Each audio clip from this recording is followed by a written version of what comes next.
I would say, yeah, there is a path. There would have to be some penalty. Do you think there's a path back for some of these guys? Because, we talked about this in a little short I did on this. Brooks Koepka, one of the reasons he went is he wasn't sure if he was ever going to be healthy again. It was sort of like his pension. You know what I mean? He never knew if that knee was going to be good again. It's my belief. I don't know. I haven't talked to him, but I believe he would love to come back. I think Rahm would absolutely love to come back. Dustin, I don't know. Who knows what Dustin Johnson thinks? Which actually, that would be a great podcast. What is Dustin Johnson thinking? That would be that might be the greatest golf podcast of all time. What is Dustin Johnson? Really short podcast. Well, I mean, they'd be 3-minute segments. All right, we'll be honest about it, but they'd be an entertaining 3 minutes, I think. I mean, I like Dustin. I do. I do but too. I think one of his gifts is that he just doesn't complicate things. Well, that's the greatest TaylorMade commercial of all time. When I'm hitting up to hit a fade, I want to make sure the ball moves left or right, and that's how I hit a fade. Got it. Okay, I'll take that. Is there a path, you think, eventually for these guys to find their way back to where they probably really want to be? I would say, yeah, there is a path. There would have to be some penalty, some time in the penalty box after they leave LIV. And, everybody's going to say, oh, no, we want Brooks back straight away. It's like, well, I mean, the Tour's doing just fine without Brooks Koepka. The Tour's doing just fine without Phil Mickelson. Doing fine without Dustin Johnson. Doing fine without Jon Rahm. There has to be some penalty because let's not forget the Tour had to spend a lot of money to fight that litigation and to end the litigation, eventually ending the litigation. But a lot of their rainy day fund would have gone to waste. And people will say, well, the PGA Tour is better now in terms of money. And it's like, well, let's wait and see. If the result of this is that private equities come in, SSG, they've infused the Tour with all these billions. Well, little as I know about private equity, they want a 10x return on their money. Yeah. And if they want a return on their money, that means, who knows? Could the Korn Ferry Tour, could the Champions Tour be on the chopping block? Could the Tour go from 45 tournaments to 22 tournaments? I think that's very likely, by the way. Yeah, which, personally I disagree with. I'd love to hear the other side of that argument.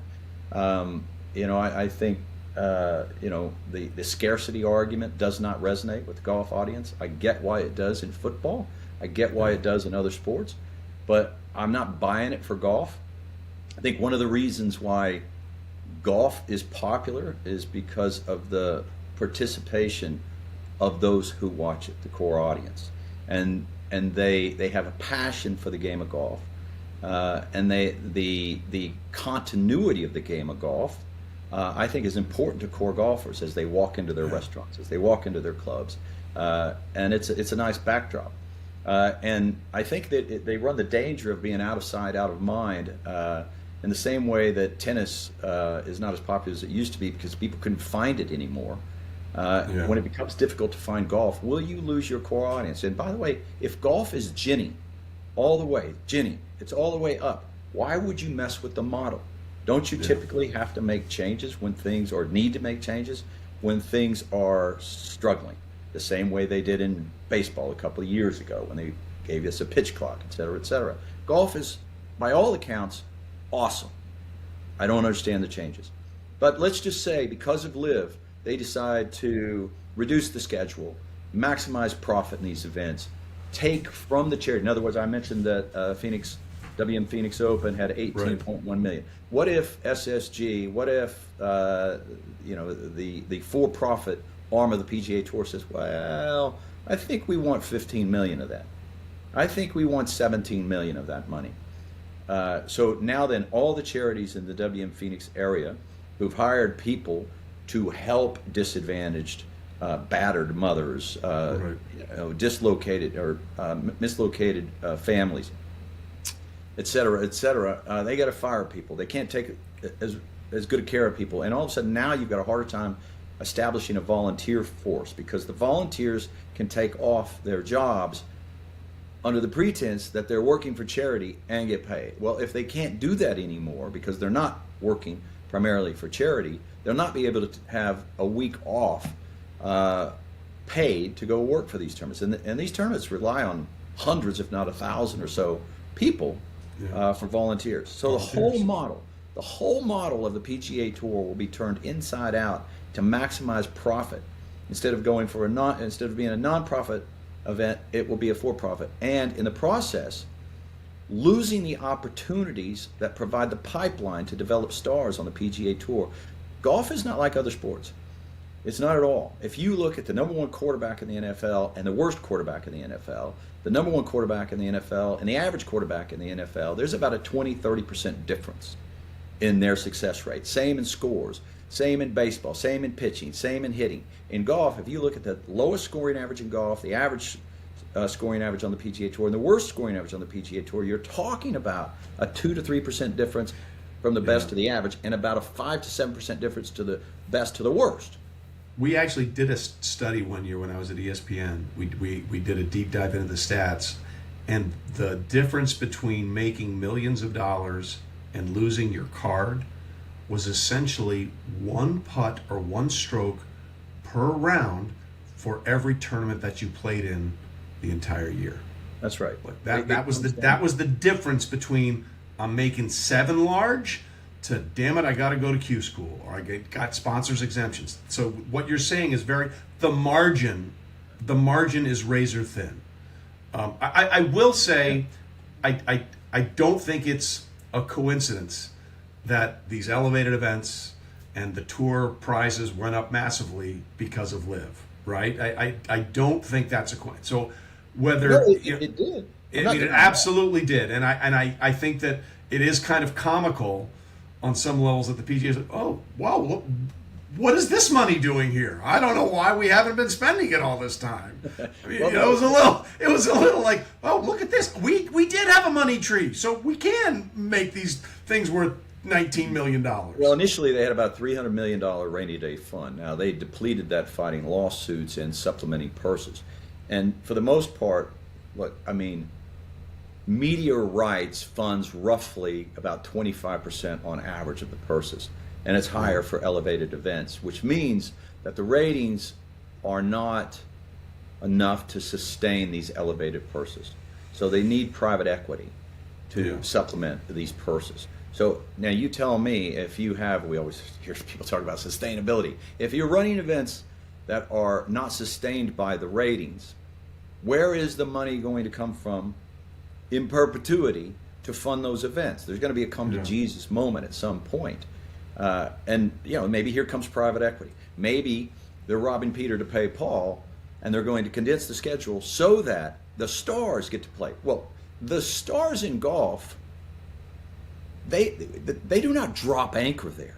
No, is Jordan Spieth as good a star as he used to be? Not at all. No. Is Dustin Johnson? Is Brooks Koepka? Not at all. If a star arrives on the scene and lasts 3, 4, 5 years, that's extraordinary. Yeah. They ebb and flow, and you have to have a pipeline to develop stars, and that's what these lesser events do.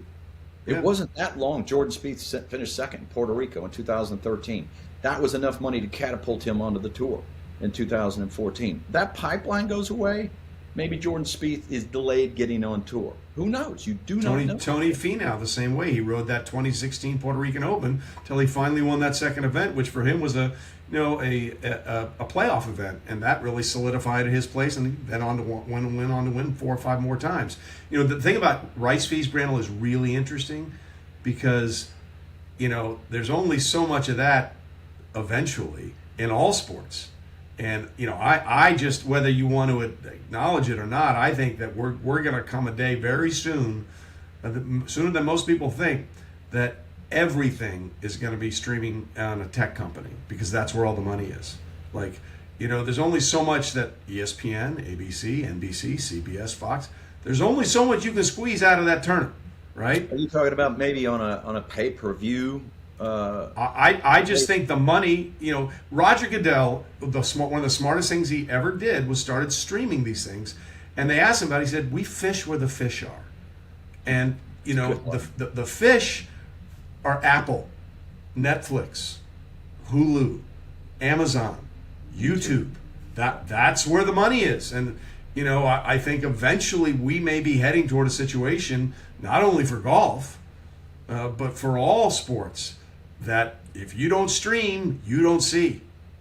Yeah, I think the PGA Tour will experiment with, simulcasting events.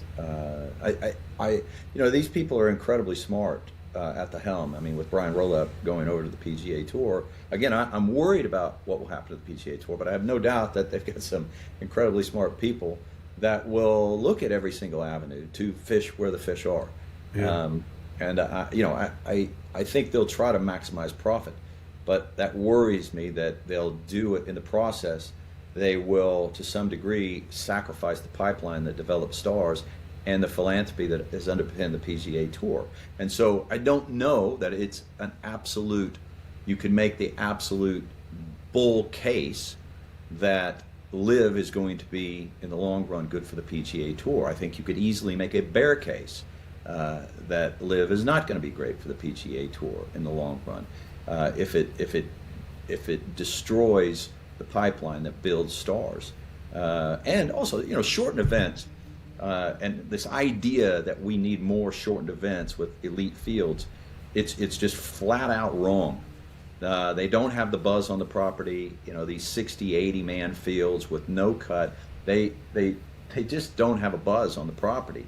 You get there in the morning, there's 2 or 3 guys on the range. There's not 10 or 15 guys on the range. Yeah. And you're guaranteeing, when you do that, you are guaranteeing to your audience that they are not seeing the best golf. You're absolutely guaranteeing that they're not seeing the best golf, because the best golf will come about with as large a field as possible, because the difference between the best and the rest is only about 2 or 3%. So if you've got 120 players versus 50 players, you've got 70 guys, and of those 70 guys, 3, 4, 5, 6 of them are going to have the best week of their lives. In other words, you're going to see the best golf, the largest fields you have. And the idea of shrinking fields and accommodating stars is literally letting the inmates run the asylum. You can't do that. And I feel like there's a push to get that done, and I feel like it's misguided in a tremendous way.